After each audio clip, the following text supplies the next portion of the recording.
Assalomu alaykum, hurmatli talabalar. Bugun biz sizlar bilan judayam qiziqarli bir mavzu haqida suhbat olib boramiz.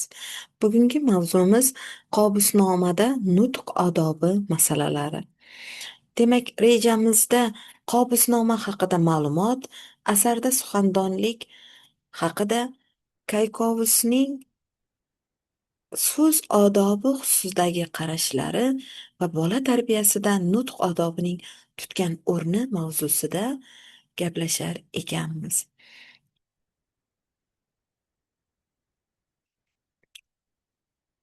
Qobusnoma. Qobusnoma bilamizki, demak, sharq ma'naviyati va axloq ilmida Qobusnoma asari muhim o'rin tutadi. Kaykovusning Qobusnoma asari milodiy 1082-1083 yillarda, hijriy esa 475 yillarda yaratilgan bo'lib, bugungi kunda umumjahon madaniyatining ulkan bir boyligiga aylandi. Rushmagir o'g'li Shamsul Maoli Qobus muallif Kaykovusning bobosi bo'lgan. Ma'lumki, 10-11 asrlarda ilm-fan, madaniyat, san'at, adabiyot taraqqiy etdi. Abu Abdulloh Rudaki, Abul Qosim Firdavsiy, Abul Hasan bin Ahmad Unsuriy kabi shoir olimlar shu davrda yetishib chiqdilar. Qobusnoma sharq olimlari bilan bir qatorda g'arb ilm ahlining diqqatini ham o'ziga tortdi. Ulkan tarbiyaviy ahamiyatga ega ekanligi sababli ham turli tillarga tarjima etildi va butun dunyo xalqlariga tanildi. Jumladan 1702-1705 yillarda turk tiliga, 1786-87 yillarda Muhammad Siddiq Rashidiy tomonidan Uyg'ur tiliga, 1811 yilda esa nemis tiliga tarjima qilindi.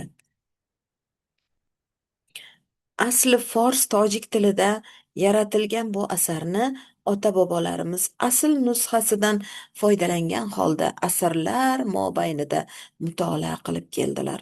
1860-yilda mashhur o'zbek shoiri va olimi Muhammad Rizo Ogahiy tomonidan bu kitob o'zbek tiliga o'girildi.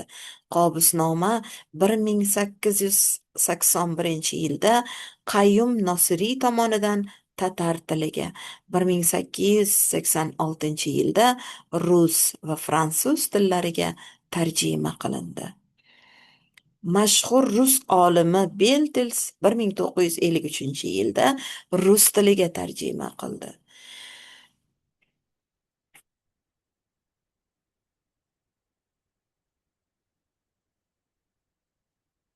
Bu nasihatomuz kitobni Kaykovus o'z o'g'li Gilonshohga bag'ishlaydi. Adabiyot muxlisi va shoir bo'lgan Qobus arabda fors tilini chuqur o'rgandi va arab tilida nomalar kitobini yozdi. Musiqa va tabiat ilmiga qiziqdi. Hattoki Qobus mashhur o'zbek olimi Abu Rayhon Beruniyning Jurjonda yashab ilm bilan shug'ullanishiga sharoitlar yaratib berdi. Qobusning o'z davrining barcha ilmlarini egallaganini asardan bilib olsa bo'ladi. Kaykovus ham o'z salaflarining asarlari bilan tanishadi. O'g'liga maslahat berish uchun Qobusnomani yaratadi. Sharq olimlari qadimgi davrlardan boshlab bola tarbiyasiga, so'z odobiga, axloqiy masalalariga katta e'tibor berganlar.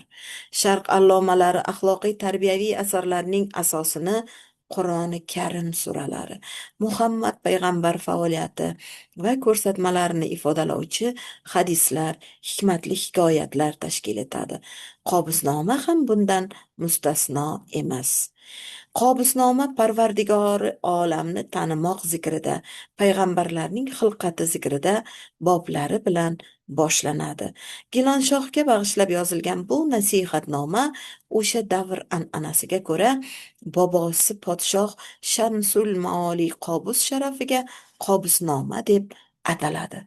Mo'jaz rivoyatlar, ixcham latifalar, kichik-kichik hikoyatlar kitobning yanada jozibador bo'lishini ta'minlaydi. Kitob yosh avlodni tarbiyalash, ularning kamolotini ta'minlashning muhim muammolariga doir ilk sharq bandnomasi hisoblanadi. Asar o'tmishda maktab, madrasalarda Guliston, Bo'ston kabi asarlar bilan bir qatorda darslik sifatida o'qitilgan. O'quvchilar jamoasini shakllanishiga an'analar muhim o'rin tutadi.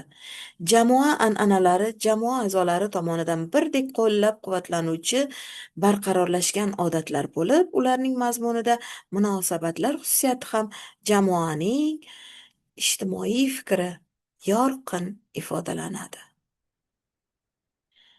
1935-yilda Tehron Darul-Fununi professori Said Nafisiy Qobusnomani Tehronda bosmadan chiqardi. Ogahiy tarjimasining qo'lyozma nusxasi O'zbekiston Fanlar akademiyasi Sharqshunoslik institutining qo'lyozmalar fondida va Sankt-Peterburgdagi Saltikov-Shedrin nomli kutubxonada saqlanmoqda. Qobusnoma ning 7-bobi suxandonlik bilan baland martabaga ega bo'lish masalalariga bag'ishlangan. Qobusnoma axloqiy mavzudagi asar bo'lganligi sababli unda eng avvalo qanday qilib axloqli, ilmli, dono farzand tarbiyalash yo'llari ko'rsatiladi. 40-bob ham hayotiy masalalarni qamrab oladi. Kaykovuz bu bobda so'zlovchining nutqi go'zal, ma'noli bo'lishi, so'zni nutqda noo'rin ishlatmay, o'z o'rnida ishlatish masalalarini yoritib beradi. Kishi yolg'on so'zlamasligi, xalqqa ma'qul keladigan so'z so'zlashga harakat qilmog'i haqida mulohaza yuritadi. Hamma hunardan so'z hunari yaxshiroqdir, deydi. Agar farzand yoshligida hech kimning so'zini eshitmay katta bo'lsa, u albatta soqov bo'ladi. Kamolga yetishish jarayonida chiroyli so'zlar eshitsa, suxango'y bo'ladi. Muallif suxandon bo'lish uchun donishmandlar so'zini tinglashni tavsiya etadi. Sovuq so'z bo'lmagil deb uqtiradi. Demak, kishi donolar so'zini tinglamoq orqali notiqlik darajasiga erishar ekan, o'z nutqi ustida ko'p mashq qilishi, xalq oldida nutq so'zlaganda yoqimli, bama'ni gapirishi, xalqning e'tiborini qozonishi zarur. Kaykovuz notiq so'zning ma'nolarini har tomonlama o'rgangan bo'lishi lozim deb hisoblaydi. Ey farzand, so'z yuz va orqa tomonini bilgil. Ularga rioya qilgin. So'zlaganda ma'noli gapir. Bu notiqlik alomatidir. Agar gapirgan vaqtingda so'zning qanday ma'noga ekanligini bilmasang, qushga o'xshaysan. Bunday qushni to'ti deydilar, deya ta'rif beradi. O'z aytgan so'zlariga rioya qilish ham tarbiyali ekanlik belgisidir. Agar tiling uzun bo'lmog'in tilasang, qo'lingni qisqa qilgin, deb nasihat qiladi Kaykovuz. Ammo kishi o'z maqsadi yo'lida kurashar ekan, doimo og'ir, mazmin bo'lmog'i ham maqsadga muvofiqdir. O'z maqsadi yo'lida odob doirasidan chiqmagan har bir inson so'z ayta bilmog'i shart. Sharm qilib, uyalib, kerakli so'zni ayta olmaslik bolani og'ir ahvolga solib qo'yadi. Shuning uchun yoshlikdan bolaga o'z fikrini aytish qobiliyatini oilada rivojlantirish zarur. O'qituvchi esa bolani mustaqil fikrlashga, so'z vositasida o'z fikrini bemalol bayon qila olish qobiliyatini shakllantirishi hayotiy zarurat hisoblanadi. Demak, Kaykovusning Qobusnoma asari Sharq madaniyatining ulkan yodgorligi. Asarda inson hayotiy faoliyatini qamrab oluvchi turli sohalarga oid falsafiy qarashlar mavjud bo'lib, shu jumladan nutq odobi masalalari xususida ham ibratli hikmatlar bayon etilgan. Shaxs hayotida so'zning, nutqning o'rni katta ekan, unga bo'lgan munosabat ham jiddiy masala hisoblanadi.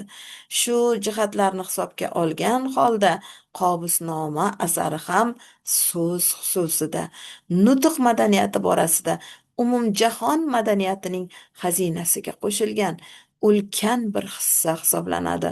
Hurmatli talabalar, Sharqda notiqlik san'atining rivojlanishiga bu asarni o'ziga xos salmoqli o'rni mavjud. Shuning bilan Qobusnoma asari to'g'risida ma'ruzamiz o'z nihoyasiga yetdi.